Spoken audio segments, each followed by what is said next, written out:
Bonjour François, tu organises ton premier triathlon à Montreuil-Juigné. Est-ce que tu peux nous en faire la promotion?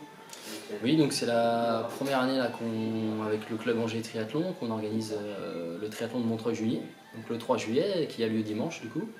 Une épreuve en fait ouverte à tous avec des différentes distances, aussi bien du XS vraiment court avec un 300 mètres de natation, 10 km de vélo, 2 km 5 à pied, aux épreuves même à venir à partir de 6 ans, et puis une épreuve, je dirais les épreuves un peu plus phares, l'épreuve sprint où là on sera amené à faire 750 de natation, 20 km de vélo et 5 km à pied.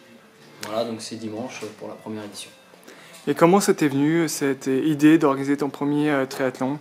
Tout simplement parce que d'une part je pratique depuis de nombreuses années déjà le triathlon, et puis bien sûr avec mon club Angers Triathlon où on était quand même 130 licenciés.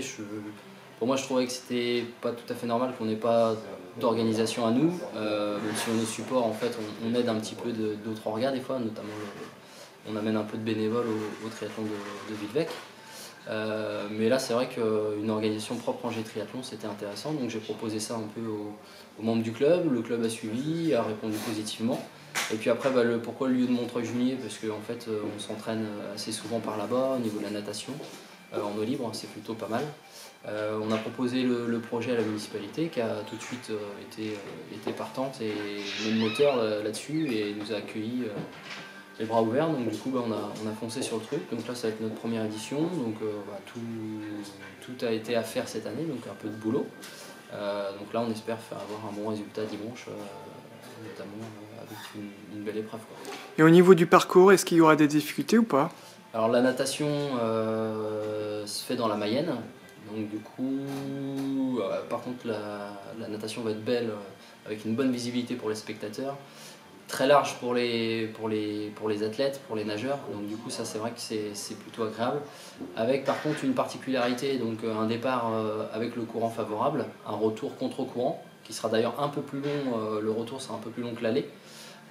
Donc une natation qui peut être un petit peu difficile sur le retour, étant donné qu'en ce moment il y a quand même pas mal d'eau, donc il y a du courant. Un vélo après, principalement sur des petites routes de campagne, avec quand même un petit peu de dénivelé, notamment un début de parcours avec une bosse de 2 km à monter.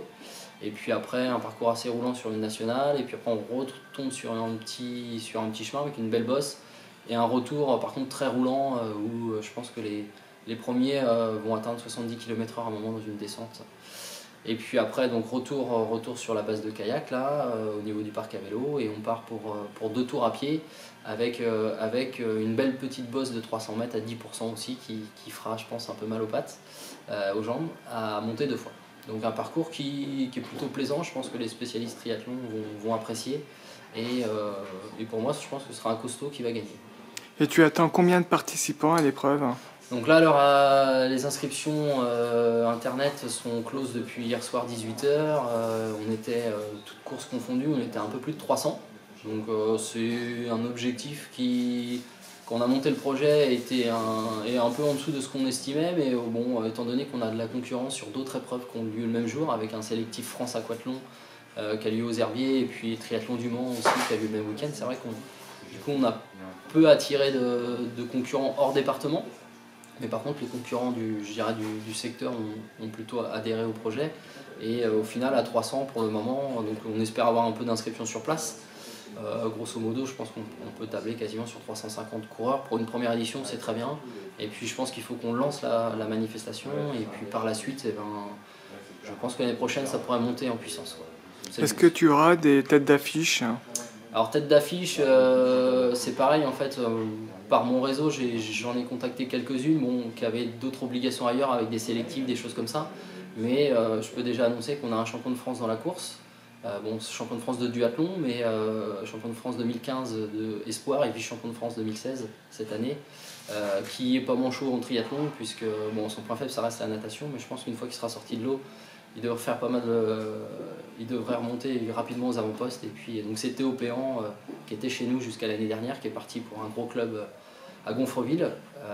Donc voilà, donc lui je pense que c'est la grosse tête d'affiche. Et puis comme c'est le championnat départemental en même temps, qui est support sur de la catégorie Benjamin à vétéran, Je dirais qu'on a tous les cadres départementaux qui seront là, avec soit en senior ou en vétéran, tout le monde. Et peux-tu aussi nous rappeler les horaires des courses? Oui, alors ça démarre le matin sur le triathlon XS à 9h30, puis les avenirs 11h30 et midi. Donc avenir, c'est les courses jeunes de 6 à 13 ans. Et après la course non licenciée et relais à 13h30 et le final avec la course S licenciée à 16h.